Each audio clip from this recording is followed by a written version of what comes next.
Section 2. The Atonement as Defense.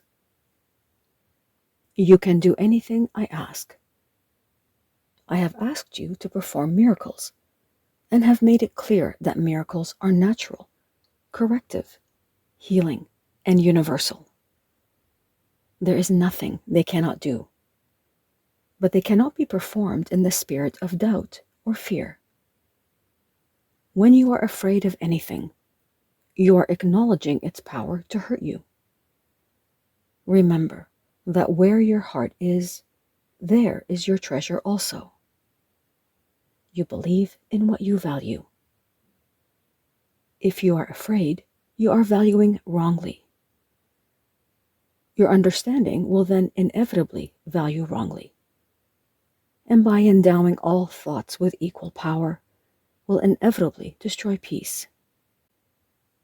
That is why the Bible speaks of the peace of God, which passeth understanding.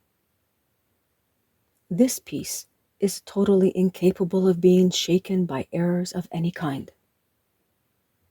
It denies the ability of anything not of God to affect you. This is the proper use of denial. It is not used to hide anything, but to correct error. It brings all error into the light. And since error and darkness are the same, it corrects error automatically. True denial is a powerful protective device. You can and should deny any belief that error can hurt you. This kind of denial is not a concealment, but a correction. Your right mind depends on it. Denial of error is a strong defense of truth. But denial of truth results in miscreation, the projections of the ego. In the service of the right mind, the denial of error frees the mind and reestablishes the freedom of the will. When the will is really free, it cannot miscreate, because it recognizes only truth.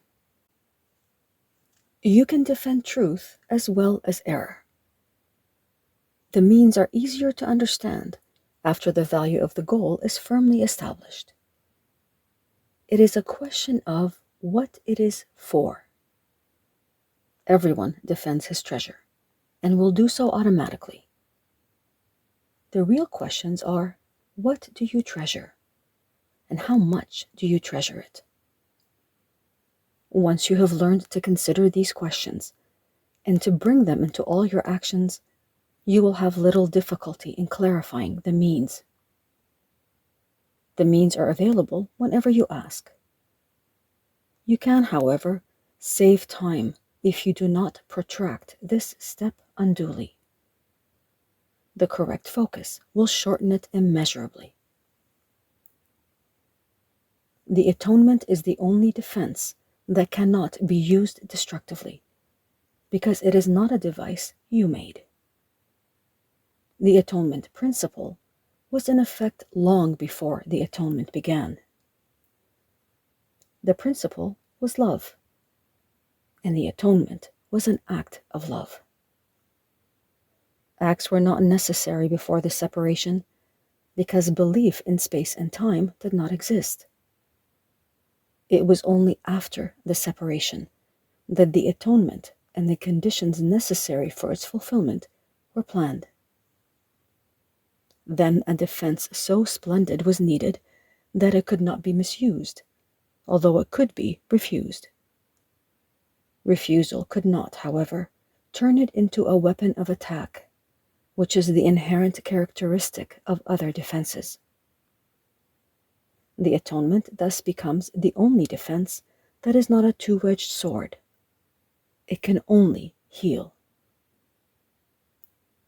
The atonement was built into the space-time belief to set a limit on the need for the belief itself, and ultimately to make learning complete. The atonement is the final lesson. Learning itself, like the classrooms in which it occurs, is temporary. The ability to learn has no value when change is no longer necessary. The eternally creative have nothing to learn. You can learn to improve your perceptions and can become a better and better learner. This will bring you into closer and closer accord with the sonship. But the sonship itself is a perfect creation, and perfection is not a matter of degree. Only while there is a belief in differences is learning meaningful. Evolution is a process in which you seem to proceed from one degree to the next. You correct your previous missteps by stepping forward. This process is actually incomprehensible in temporal terms because you return as you go forward.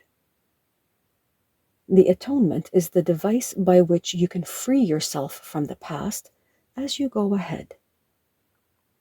It undoes your past errors, thus making it unnecessary for you to keep retracing your steps without advancing to your return. In this sense, the atonement saves time, but like the miracle it serves, does not abolish it. As long as there is need for atonement, there is need for time. But the atonement as a completed plan has a unique relationship to time. Until the atonement is complete, its various phases will proceed in time, but the whole atonement stands at time's end. At that point, the bridge of return has been built. The atonement is a total commitment. You may still think this is associated with loss, a mistake all the separated sons of God make in one way or another. It is hard to believe a defense that cannot attack is the best defense. This is what is meant by the meek shall inherit the earth. They will literally take it over because of their strength. A two-way defense is inherently weak precisely because it has two edges and can be turned against you very unexpectedly.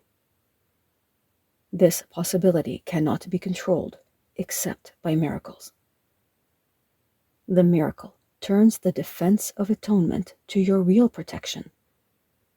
And as you become more and more secure, you assume your natural talent of protecting others, knowing yourself as both a brother and a son.